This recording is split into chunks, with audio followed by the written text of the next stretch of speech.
Now, some developments happening here today. The president-elect Nana Akufo-Addo is currently meeting the Private Enterprise Foundation as we speak.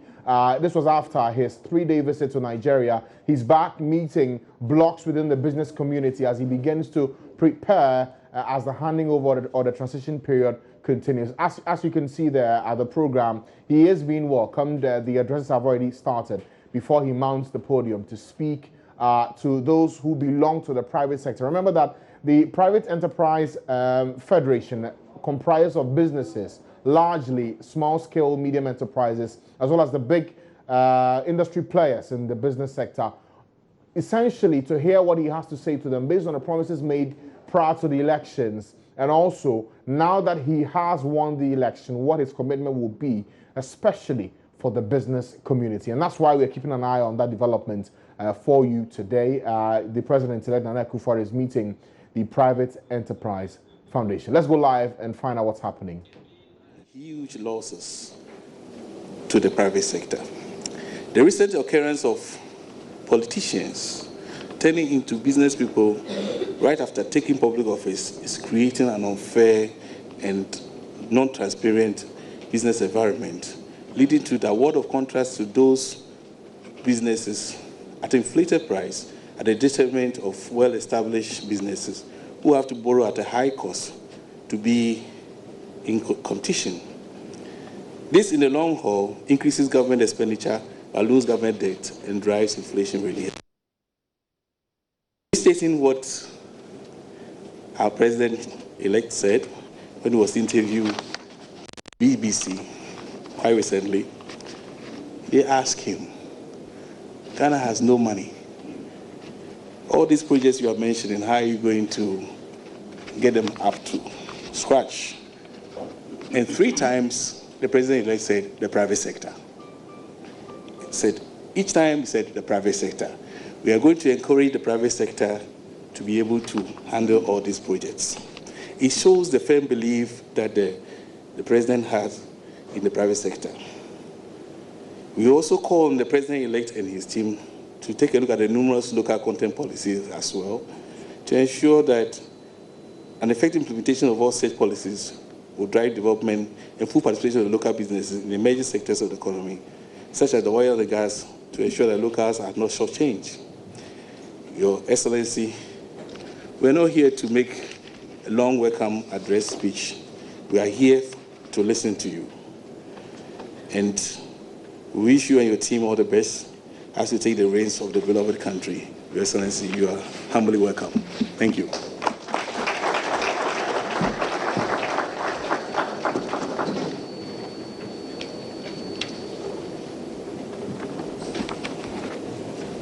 Thank you, Kweku. Now I would like to invite the Chief Executive of the Private Enterprise Federation, Nana Osei-Bonsu, to state for us the state of the private sector as we see it from the from the perspective of the private sector. Nana. Thank you, Mr. Moderator. Your Excellency, the President-elect, Nana Akufo-Addo, it's a great pleasure today for the entire private sector to host you in your maiden address to the private sector and the world over. This is the first time that a President-elect or a sitting president had visited the Private Enterprise Federation and its members.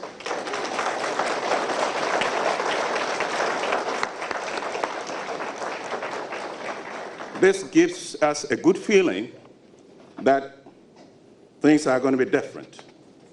You're going to engage the private sector in discussing issues and creating policies and running programs to influence the development of our nation. And for this, we're grateful.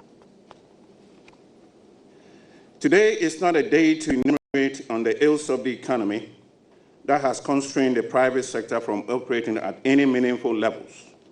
especially the domestic indigenous private businesses, the local micro, small and medium enterprises. Rather, as my bosses had indicated earlier, we are here to listen to your vision strategies to lift the private sector or the domestic businesses out of its predicament. But before we do that, sir, we humbly offer ideas for your consideration on issues and areas of prime importance to the domestic, medium, micros.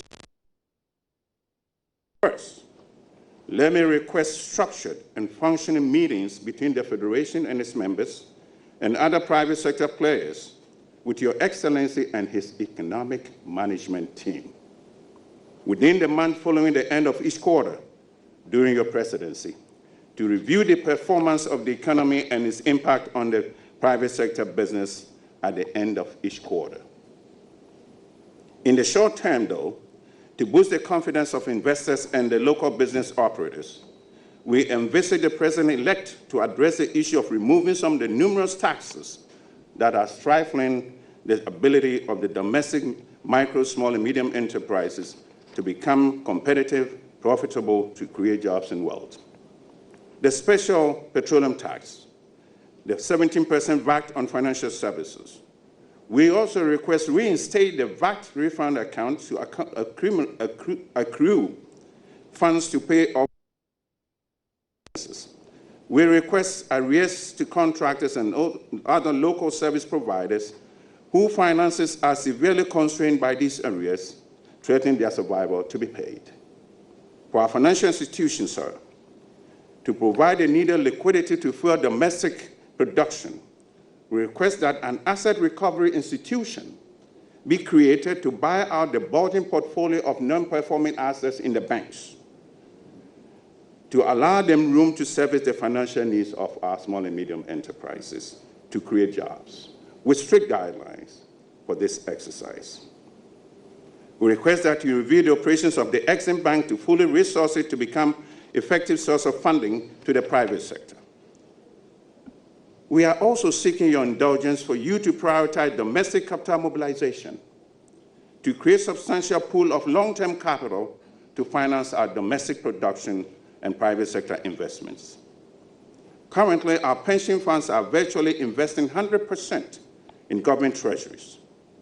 In your efforts to boost private sector investments, we request that not more than 40% of the funds for private on the pension, the whereabouts of the 5% allocation from state to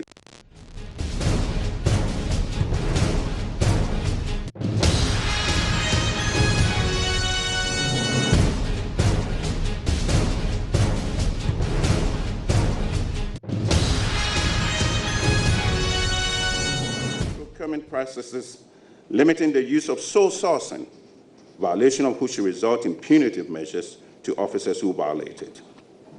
To enable local investors, including our member association, the oil marketing companies, the Limited Liquefied Gas Operators Association, and the bulk delivery companies participate in investments in the upstream of the oil and gas industry, we will be submitting proposals to that effect. The prevailing almost institutionalized backdoor importation and illegal importation of refined petroleum products into the country is stretching the very existence of our local oil marketing companies and must be halted with utmost urgency. Definitely, the culprits of this illegal activity must be brought to justice, Your Excellency. Insurance coverage in the oil and gas industry should be engaged through our local insurance industry to bring on board foreign partners where necessary, not the other way around. Boxing, an illegal interception of foreign calls to Ghana, perpetrated by foreign agents, is adding extra costs to consumers as well as depriving the local telecom operators on which they can pay income taxes to government. We request an immediate action on it by Your Excellency. Under your administration, sir, we envisage a private sector-led economic development by a fully engaged domestic private sector actors for a globally competitive and thriving private sector operations in Ghana where the skills are currently not in our favor. Let me just give you a scenario where two investors, one from Ghana, one from overseas,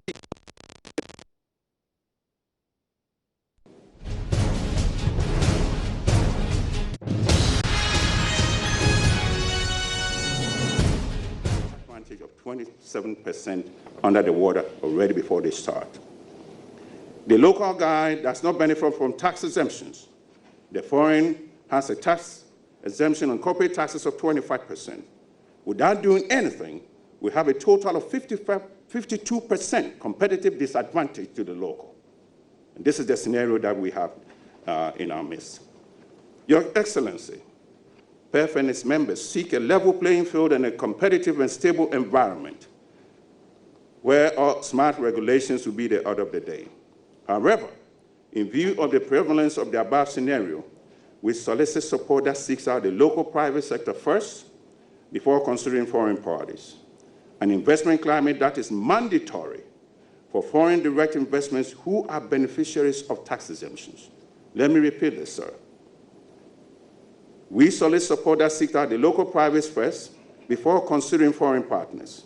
An investment climate that is mandatory for foreign direct investments who are beneficiaries of tax exemptions. If they take tax exemptions, they should mandatorily be required to enter into a partnership with local businesses on at least 30–40% equity participation by indigenous domestic investors, or float equivalent percentage of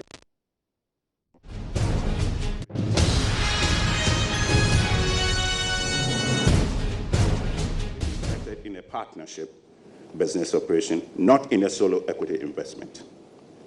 We request a review of the economic partnership agreement and how it's going to affect both our exports and infant domestic industries in view of Brexit, one of the biggest trading partners of Ghana in the EU. We request the removal of the 1% tax on income from agricultural investment, which is further curtailing investment in growth of the sector that employs 44% of our population. Sir, can we incentivize the establishment of nationwide warehouse receipt system in grains, similar to the cocoa board structure for cocoa, but also as a prelude to establish a viable commodity exchange? Agriculture is the key to Ghana's industrialization, so all our efforts to incentivize value addition to manufacturing and processing of various foods and products would immediately reduce our post-harvest losses that run between 35% and 55% in various commodities, with a high propensity for numerous jobs creation. To galvanize private sector investment in the sector that can sustain at least 2 seasons agriculture instead of a single season that we have, we commit, the Private Enterprise Federation and its members, commit to partner the government in a PPP to create a water pipeline across the entire nation, from Adan to the remotest part of Upper East and Upper West. We have been able to construct a gas pipeline from Enugu to Abuaze. We should be able to construct a water pipeline from Adan to the northeast part. This free-flowing water will turn into an instrument of immense transformation. First, it will guarantee every Ghanaian clean drinking water. Secondly, it will guarantee water for irrigation to create 2 or 3 seasons in agriculture to increase our use for food security. And third, to be used to provide mini hydroelectric dams, where applicable, to fully power businesses in various locations across the country, including the one district, one factory vision of Your Excellency. The Private Enterprise Federation, realizing the ineffectiveness of micro, small, and medium enterprises in the districts and various communities, started a program to create district business coalitions in selected districts to aggregate all business players in the locality into a single movement where they engage duty bearers, district, municipal, and traditional rulers to identify business operations for the benefit of local businesses. With support from Good Governance Africa, and I think the CEO is in our midst, the Federation in June 2016 started the establishment of pilot BDCs in 3 localities, Techiman in Brahafri region, Mampong, and Ejura in the Ashanti region, to be replicated across all districts in the nation in the near future. PEF is currently engaged with our sponsor, Good Governance Africa, Conrad Adner, Steve Town, and others, to continue the program in all the remaining districts in a 3-year duration. With the right incentives, sir, these local BDCs will serve as the investors and business group in their respective districts to invest and then run the district factories, either solo or through PPP. This is the key, sir, to the one factory per district program that you want to create jobs and wealth in our localities, to stem the migration of our young people to the various metropolis where housing and other amenities are so stretched, turning our cities into container cities. Your Excellency, the Federation pledges its full commitment to engage your administration to drive the implementation of this program. We trust that this program will be private sector driven to create jobs with meaningful salaries and wages. Research from various organizations has indicated Ghana needs to create at least 400,000 jobs per year for the next 5 to 7 years to accommodate the young generation entering the job market. These new jobs will offer decent salaries and wages, unlike the current situation where wages for these young people selling at the traffic lights are below subsistence level, which is eroding the purchasing power of the country as a whole. Sir, the purchasing power of government has a tremendous impact and pull on private sector business. It's important that public sector expenditure should be streamlined, including servicing of a huge government debt. However, this should not lead to severe austerity. It is our sincere wish that the huge public debt, both local and foreign, will be negotiated and restructured to allow a period of moratorium for not less than 8 to 10 years to allow you and enable you to use private sector tax payments to execute your programs, which will offer a lifeline to the business community. Your Excellency, we would not have done justice to our nation today without committing our full support to your directive to appoint a functioning special prosecutor, independent of both SHRAG and the Attorney General, to tackle the immense corruption in our system and remove the incessant demands of extortion of private sector for contracts and services. Due to the numerous constraints on the private sector, we could go on and on, but we are here to listen to you, Your Excellency, on your vision and strategy for the private sector. The Private Enterprise Federation and its members are honored for this privilege to host the delivery of your maiden address on private sector development. But we also want to see that we use the telecom industry to play a pivotal role in innovations and the use of automation in every institution of our system. With that, we thank you for coming. I'm very grateful for the opportunity. Thank you.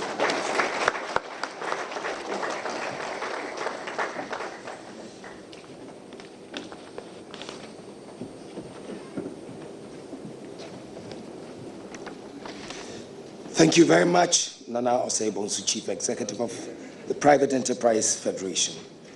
And now it is my honor and privilege to invite the President-elect, Nana Addo Dankwa Akufo-Addo, to speak to us about the vision and strategy for private sector development.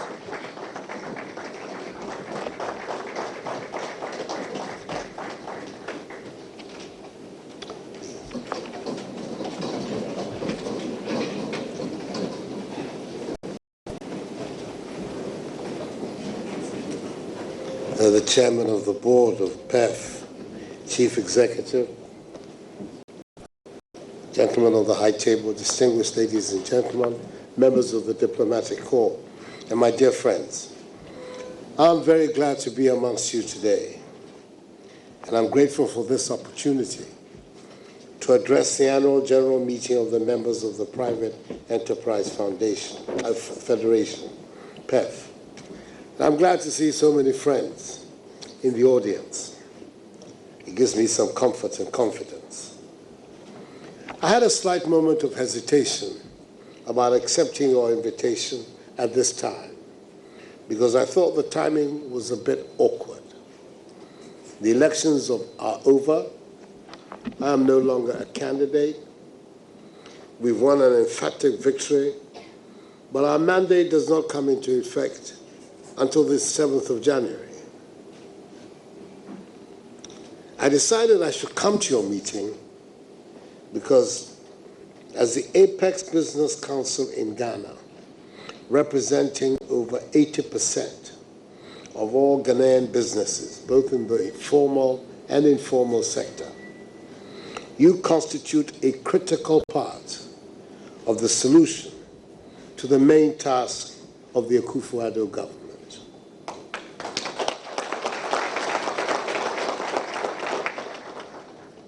I need to have you on board right from the start, and therefore there can't be a better time to have this conversation. If, as we believe, the private sector is to lead in the development of the national economy, PEF and its members are key constituents in any discussion on Ghana's future. Since the Ghanaian people spoke with a clear voice and gave an overwhelming mandate to the NPP, I've been cheered by the general sense of optimism that has come over the entire population.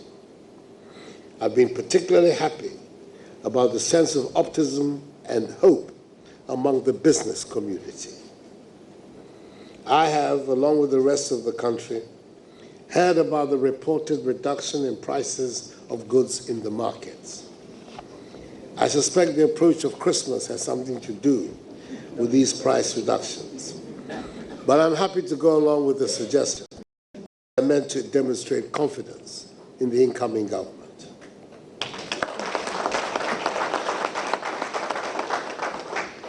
I'm in full support of any measure that cheers up the long-suffering people of Ghana.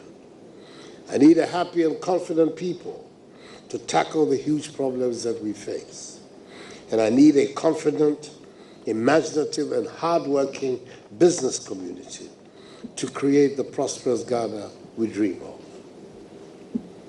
The NPP's vision for Ghana is to build a fair and prosperous society in a democratic, united nation. To achieve this, we need a well-educated and skilled population, an efficient public service with strong institutions, and a competitive economy that is capable of producing sustainable growth, jobs, and shared benefits for all. We've laid out our plans in our manifesto, which we call Change, an Agenda for Jobs, which I'm sure you have all read from cover to cover. But bear with me, though, as I pick out some parts just for emphasis. We aim to build the most business-friendly and people-friendly economy in Africa, which will create jobs and prosperity for all Ghanaians. And this we intend to do through private sector empowerment. And I repeat, private sector empowerment.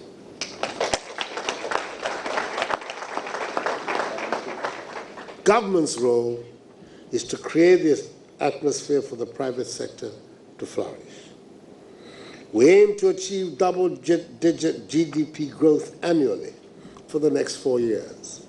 And this is possible if you remember that under the Kufuor-led NPP government, the economy attained a GDP growth rate of 9.1% in 2008 without oil.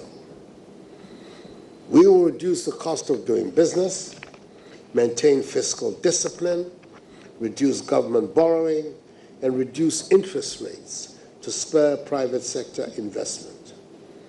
Our economic program will enhance agricultural production and productivity, along with the transformation of the economy through value addition to our raw materials in a process of rapid industrialization.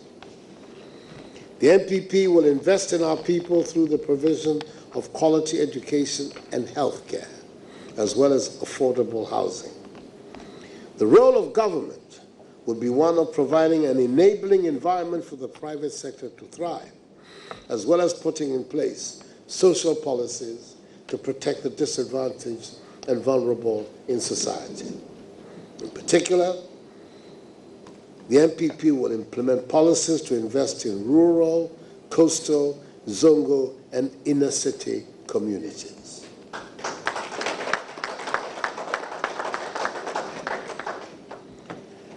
To attain a competitive economy that is capable of producing sustainable growth, jobs and shared benefits for all, two key stakeholders must play their roles.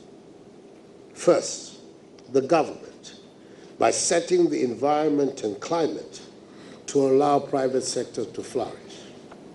And secondly, the private sector, to have the confidence to exploit all the opportunities offered by such a business-friendly environment. Once it's in government, our priority is to do all we can to give you the confidence of a positive business environment, devoid of arbitrary and irrational policy initiatives, and one that gives you the confidence to do what you should do best: invest in the numerous opportunities to create jobs and prosperity. To achieve our objectives, our principal economic policy direction will be to restore macroeconomic stability, shift the focus of economic management from taxation to production, manage the economy competently, and make the machinery of government work to deliver the benefits of progress to Ghanaians. The NPP will restore and maintain macroeconomic stability through the pursuit of sound policies on the basis of an enhanced framework. Macroeconomic stability is built around three pillars: monetary discipline, fiscal discipline, and financial stability. To reinforce monetary discipline, the Bank of Ghana Act, 2000 Act 612, established the Monetary Policy Committee, MPC, to guide the implementation of monetary policy. The other two pillars, fiscal discipline and financial stability, have no such institutional anchors. Fiscal indiscipline has been the bane of economic management in the country. To address this, the IMF recently insisted on the passage of a Public Financial Management Act. However, the law as enacted is woefully inadequate because it lacks the key elements that will protect the public purse from abuse.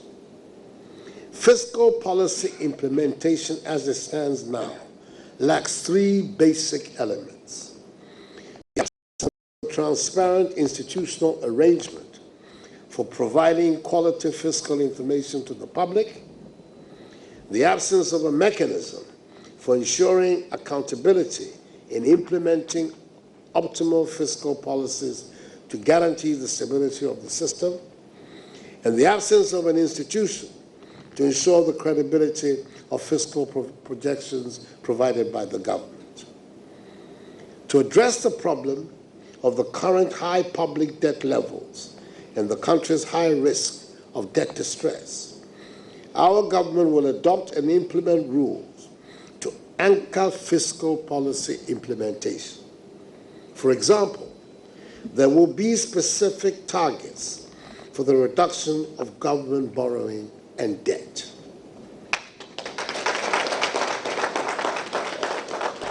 We intend to enact a fiscal responsibility law to bring comprehensiveness, accountability, transparency, and stability to the entire budgetary process. Under this law, a fiscal council would be established to set up medium-term fiscal policy and monitor compliance. In addition, to restore overall macroeconomic stability, we will, one, undertake financial sector reform to deepen financial markets, promote financial inclusion, enhance the supervision and regulation of the financial institutions, and move the country's payment systems towards an electronic payment system. Secondly, implement a strategy aimed at repositioning the country as an international financial services center within the region to create jobs. Thirdly, formalize the economy through the establishment of a national database. The National Identification System as the primary identifier, with linkages to the databases of institutions such as the police, National Health Insurance Scheme, Passport Office, Immigration, Courts, the Ghana Revenue Authority, and the Driver and Licensing Authority. The process of giving our country a national identification system began in President Kufuor's time. 8 years later, nothing has been done about it. And it is our intention that within the very first year of our mandate, that we intend to complete the process of national identification in Ghana. Fourthly, stabilize the currency exchange rate for the long term through prudent and disciplined macroeconomic management, an increase in domestic production, and increase in exports. Ladies and gentlemen, I preach to the converted when I state that our economy has been choked by the imposition of far too many taxes. This has increased the burden on the private sector and has become a disincentive for investment and production. To address these challenges, the new administration will shift the focus of economic policy away from taxation to production by removing what the Vice President-elect, Dr. Bawumia, famously terms the nuisance taxes. I believe some of them were those that were outlined by the Chief Executive in his compelling presentation. The ensuing increase in production and economic growth arising from a streamlining as well as the elimination and reduction of some of these taxes will more than compensate for any temporary revenue shortfall. In sum, we intend to make Ghana work again.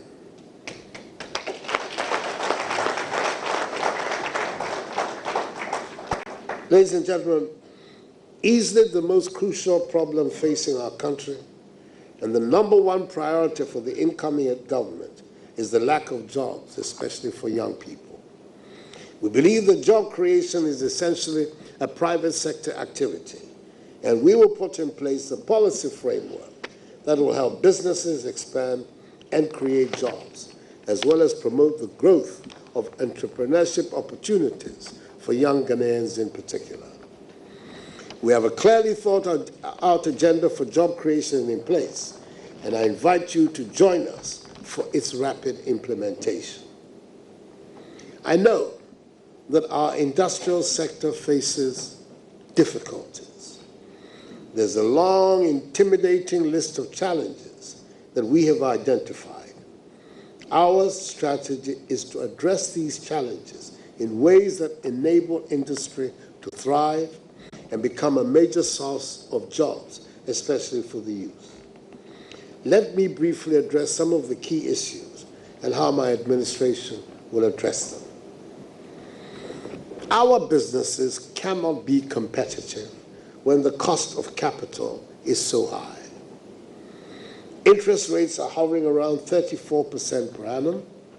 There's inadequate medium to long-term financing and venture capital funding, and inadequate credit financing for small and medium-scale enterprises. Our government intends to refocus the National Investment Bank to provide finance for the industrial sector. We intend to establish an industrial development fund to finance critical private sector industrial initiatives and realign the focus of the Ghana Investment Promotion Center to attract financing and investments into selected strategic industries. Ladies and gentlemen, we accept that not everyone in business, or in this room for that matter, would be or needs to be an NPP supporter. What we need are dynamic and astute business entrepreneurs of whatever political persuasion.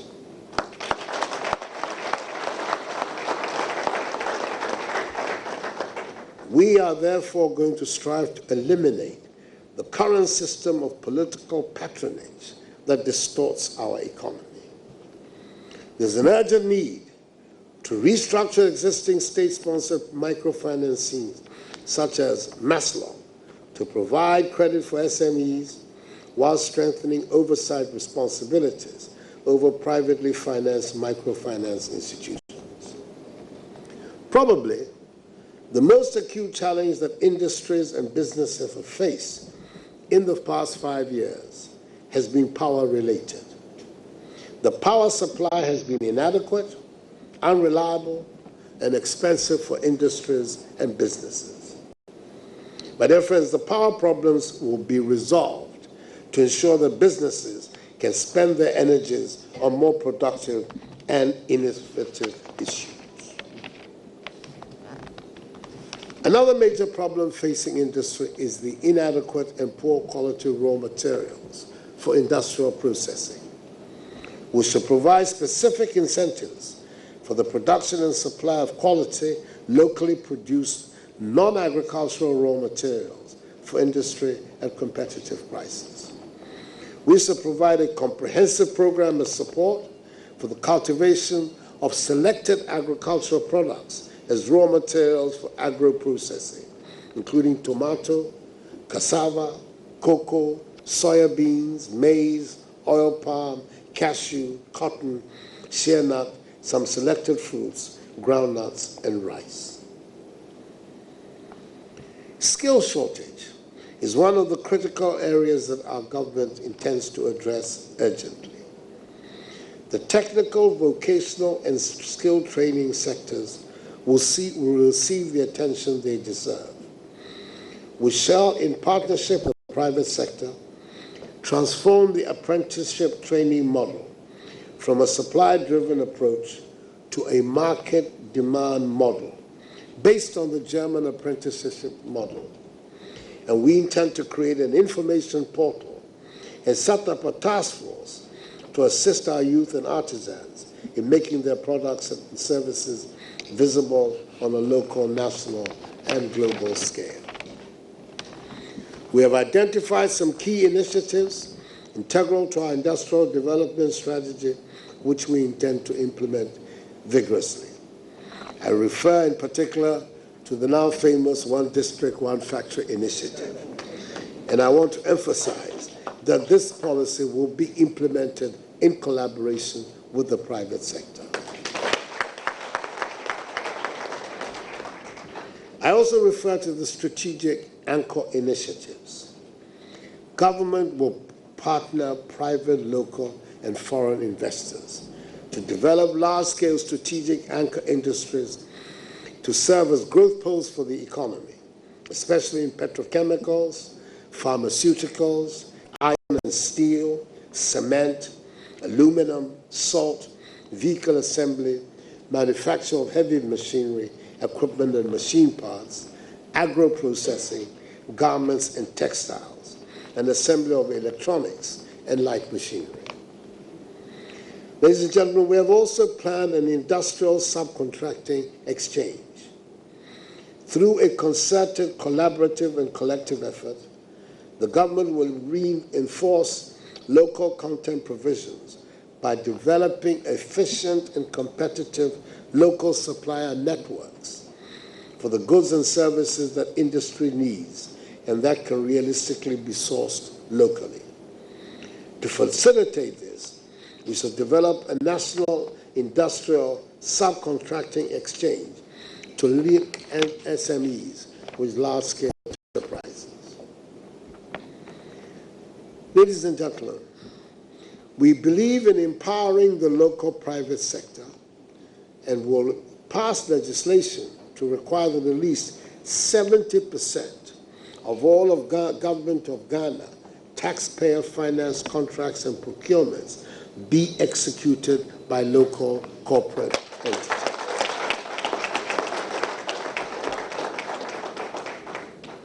In addition, we'll introduce a policy requiring the 30% of the required 70% to be sourced from enterprise entities owned by women, persons with disability, and those established under the Youth Enterprise Fund.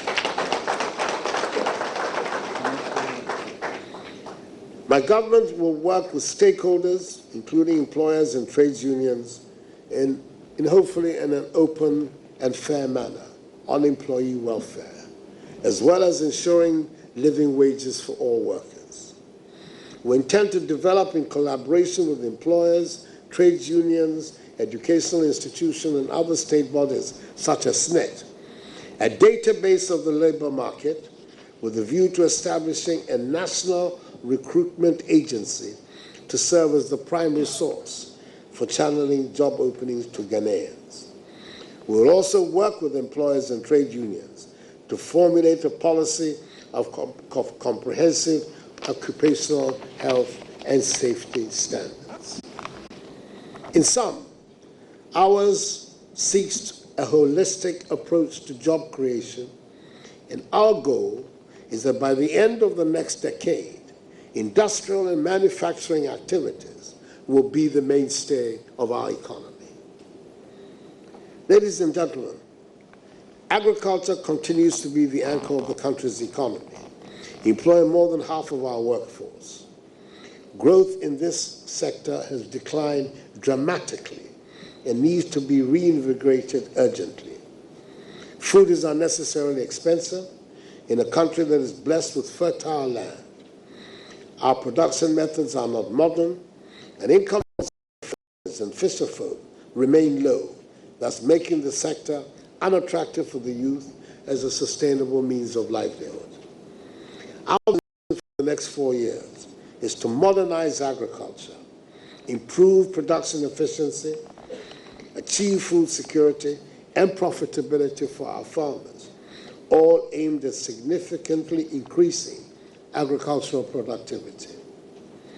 Our government will pursue a value addition strategy aimed at rapidly ramping up agro-processing and developing new and stable markets for our products. Our policies and interventions will ensure that our farmers and fisherfolk earn higher incomes. Our reforms will encompass the full agricultural value chain and create additional businesses and job opportunities in the areas of storage, transport, processing, packaging, and marketing of agricultural produce. District assemblies and the traditional authorities are going to be assigned specific roles in agricultural development, and we will adopt policies specifically targeted at supporting women in agriculture. The historic mission of the Dankwa Domo Buzia political tradition is twofold. The first is to establish within the body politic of Ghana a democratic system of governance where the rule of law, respect for human rights, and the principles of democratic accountability are entrenched. The recent conduct of the Ghanaian people on 7th December 2016, when in all serenity and dignity, they exercised their sovereign power to the admiration of the whole world, shows that we have indeed taken decisive steps towards realizing that objective. Knowing that the price of freedom is eternal vigilance, we cannot slacken. We have to continue with that journey.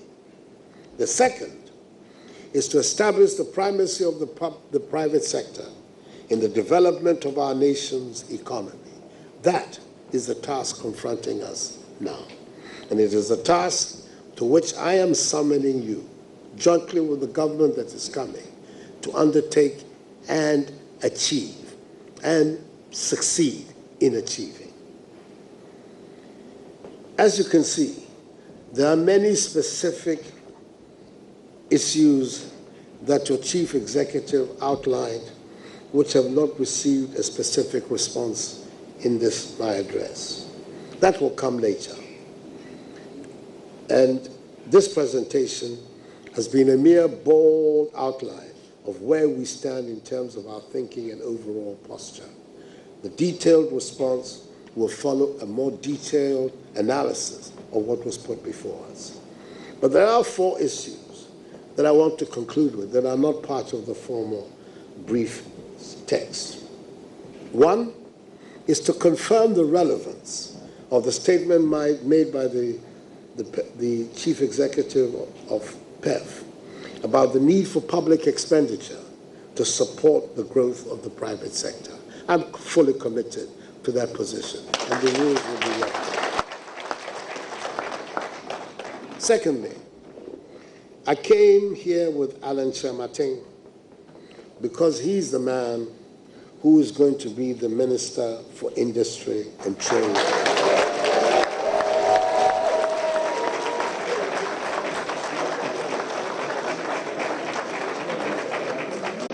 In the Akufo-Addo government. I'm saying going to be because, with all respects to the Parliament, the NPP majority in that body should guarantee that his name passes. But I thought you should know this and know that you're going to be dealing with a very competent and knowledgeable political figure of the first rank, who I am confident is going to oversee the rapid industrialization of our country.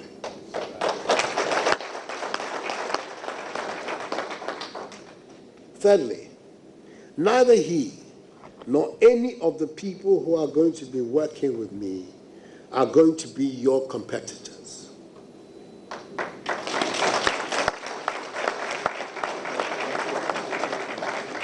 Ours is the public sector, and you are the private sector.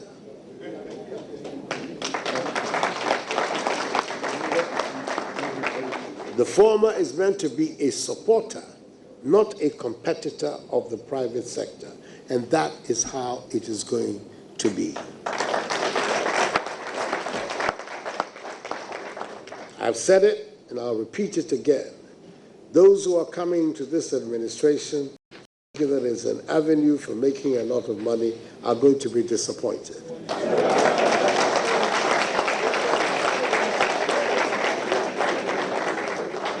They better go to the private sector. That is where people make money, not in government. And finally, the call for dialogue between your organization and other private sector bodies and government is going to be given concrete institutional expression.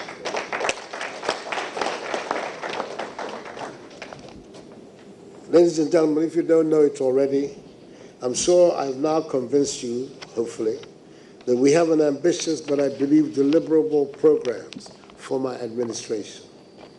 These programs would not be deliverable if you, the private sector, are not confident or able to be your crucial part. And so I tell you, my friends here gathered in this room and the private sector at large, you asked for a government that spoke your language and believed in the private sector. You asked for policies that supported rather than hindered your plans. You asked for a government that listened and worked with you rather than dictated to you. You asked for a government with a team of professionals able to deliver on our promises. And you asked for transparency and accountability in government. You're getting it.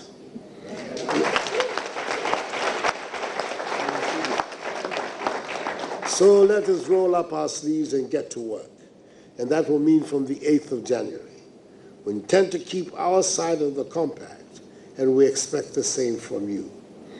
These are exciting times ahead of us, and I want you to join us to build that happy and prosperous nation we all want for our country, Ghana. Thank you, and may God bless you. Thank you, sir.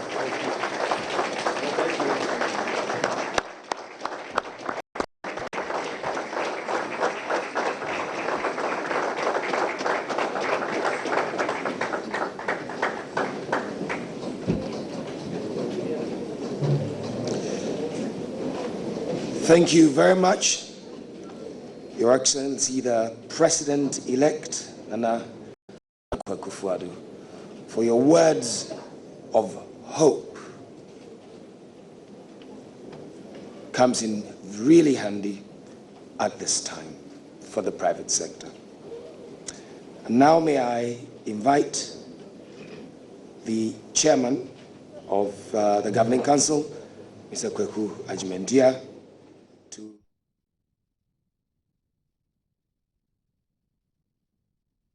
So that's the President-elect Nana Akufo-Addo addressing the Private Enterprise Federation this afternoon at a meeting to show his support and also to commit to his earlier promises before the elections, saying that he will commit to boost the economy to help the private sector thrive and drive the wheels of having the economy prosper and having people get money into their pockets. But 4 striking things he mentions. Top of that list is the formal confirmation of what we've been hearing from the grapevine, and that is that Alan Kojo Kyerematen has been announced publicly by the President-elect as him being the trade minister for the incoming administration. So that has been confirmed by the man himself, Nana Addo Dankwa Akufo-Addo, the President-elect. That's the first thing he's mentioned worthy of note to bring to your attention. Also, he says that he will make funds available to help the economy grow and for the private sector to thrive in the country. That's the second thing he mentioned. Number 3 is that he will ensure that people make money in the private sector and not in government. That's the line he's drawing in terms of the work that is in store for his administration, saying that he will create the environments and the policy, but the private sector should not expect to make money from government. They can create the environment for them to make their money, but it will not be at their expense. That's the 3 things that he mentioned at his delivery today, meeting the Private Enterprise Foundation this afternoon. So that's by way of an update on what's happening this afternoon. We'll go for a short break at this point. We've soaked in over an hour of the President-elect. We'll go for a break, come back and look at other issues, including the Christmas mood and how security in your shopping is going. Details after the break. Stay with us.